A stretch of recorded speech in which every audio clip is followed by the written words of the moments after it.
Welcome to The Explainer. So today, we're diving right into something that is equal parts fascinating and, well, honestly, kind of terrifying.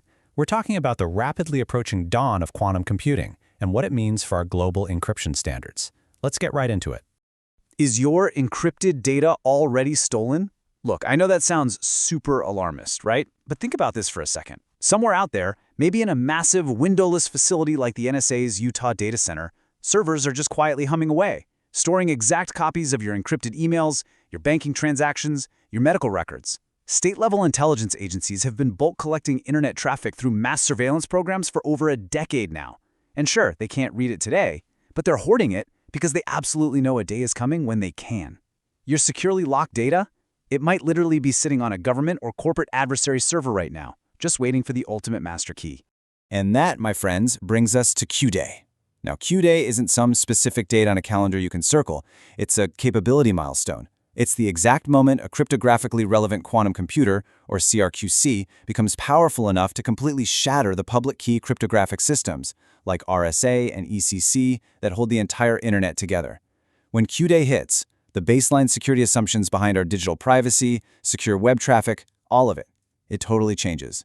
The stakes for a global digital infrastructure and obviously our personal privacy are just absolutely massive. To really wrap our heads around why this is such a giant leap, imagine our current internet security as this incredibly tough combination lock on a vault. A classical computer, even a massive supercomputer, tries to break that lock by brute force, right? Just trying a billion combinations a second. To break modern encryption that way would take lifetimes, longer than the lifetime of the universe, actually. But a quantum computer, it doesn't play by those rules. It acts like a magical pickpocket. Using something called Shor's algorithm, it exploits quantum physics to explore vast numbers of possibilities all at the exact same time. So what would take a classical computer billions of years, this magical pickpocket does it in mere minutes. No joke. For a long time, the comforting thought was, well, building a quantum computer powerful enough to do this would require millions of stable, physical building blocks called qubits. It felt like distant science fiction. We had time, right? Well, scratch that. Recently, researchers at Caltech and Atomic made a massive breakthrough in error correction. That old estimate, the one that said we needed 20 million physical qubits to break RSA 2048 encryption, it just plummeted to 102,000. That is a staggering drop. The gap between where quantum hardware is today and where it needs to be to break our encryption is closing incredibly fast. So this is definitely no longer just some theoretical exercise for the next generation. It is a fast-approaching engineering reality, and the clock is actively ticking. By 2026, groups like the Global Risk Institute are already highlighting the immediate threat. Fast forward to 2029, and Google is aggressively pushing to migrate its own massive infrastructure to beat the deadline. By 2030, the U.S. National Security Agency demands all national security systems complete their migration to quantum-safe standards. And then, by 2035, the White House has mandated full quantum-resistant infrastructure. As you can see, the timeline is accelerating right before our eyes. Which brings us back to the core threat to your personal privacy today. It's a strategy known as Harvest Now, Decrypt Later, or HNDL. Adversaries are absolutely not waiting for quantum computers to be fully built. Step 1. They intercept encrypted data in transit across public networks today. Step 2. They store it indefinitely, thanks to insanely cheap mass storage. Step 3. They just wait. Once a CRQC arrives, they retroactively decrypt the whole stash. And this is where it gets really dark. Think about how this decrypted historical data could be abused years down the line by governments or corporations for unauthorized profiling, political blackmail, or massive intellectual property theft. The stealing is happening right now. The abuse happens later. Here's the kicker. The structural damage happens at the exact moment of interception. All that encrypted data flowing across networks, if it's captured today, it's captured forever. You can't patch a data breach from 5 years ago. You can't recall an email, a diplomatic cable, or a personal medical file that someone intercepted in 2024 and put in cold storage. The encryption protecting it isn't some permanent shield. It's only as durable as the adversary's computational limits. Once they get quantum capabilities, all that damage just becomes fully legible. So what exactly are these state and corporate actors bothering to harvest? Mostly, they're looking for data with a really long confidentiality shelf life. We're talking medical records and genomic data that identify you for life. We're talking classified government communications, military strategies, blueprints for next-gen technology or pharmaceuticals, and long-term financial records. Even blockchain wallets and smart contracts whose public keys are out there. The breadth of this threat covers practically every aspect of our global economy and our personal private lives. But wait, it doesn't stop at just reading our secrets. We also face this terrifying concept of trust now, forge later.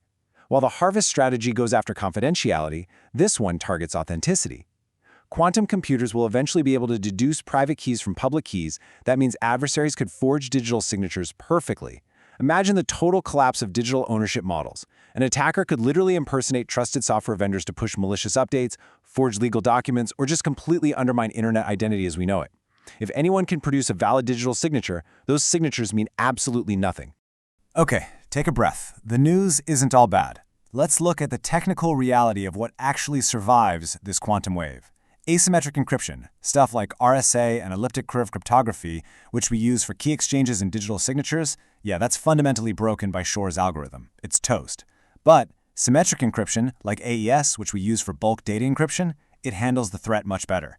It does get weakened by a different quantum formula called Grover's algorithm, but it survives perfectly fine if we literally just double the key size, like just upgrading from AES 128 to AES 256. So the real crisis is heavily localized to the asymmetric key exchange step.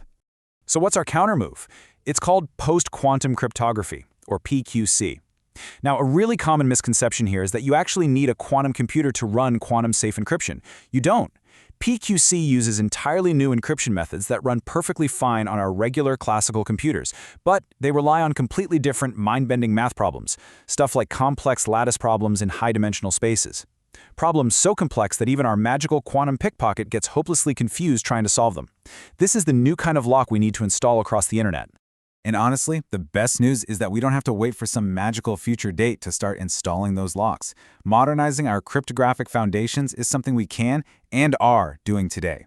Crypto agility platforms can deploy right at the network layer. This means organizations can wrap their existing systems in quantum-safe encryption without having to rip out legacy hardware or rewrite millions of lines of application code. In fact, these solutions are already being piloted successfully in major banking sectors with zero downtime. It's a real game changer. If you're listening to this and you're part of an engineering team or leadership at an organization, here is your immediate action plan. First, run a cryptographic discovery inventory right away, because you can't protect what you don't know you have. Second, don't wait for perfection. Start piloting PQC in parallel on specific network segments today. Third, implement network layer algorithm flexibility. You want to be able to easily swap in new standards as they evolve without breaking everything. And finally, brief your board on your current harvest now, decrypt later exposure. This conversation has officially shifted from theoretical physics to immediate operational risk. Ian Swanson over at Palo Alto Networks hit the nail on the head. He said, if you wait until a quantum computer is live, you have already lost. I mean, wow. The cryptographic clock didn't start ticking when the quantum computer was finally built.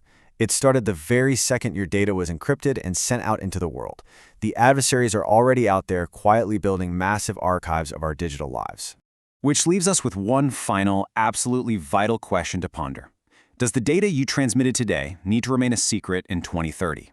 If the answer is yes, whether it's your personal medical history, your company's intellectual property, or confidential communications, the time to protect it is right now. The quantum dawn is approaching a lot faster than we originally thought, and our transition to quantum-safe security absolutely must outpace it. Thanks for joining me for this explainer, and stay secure out there.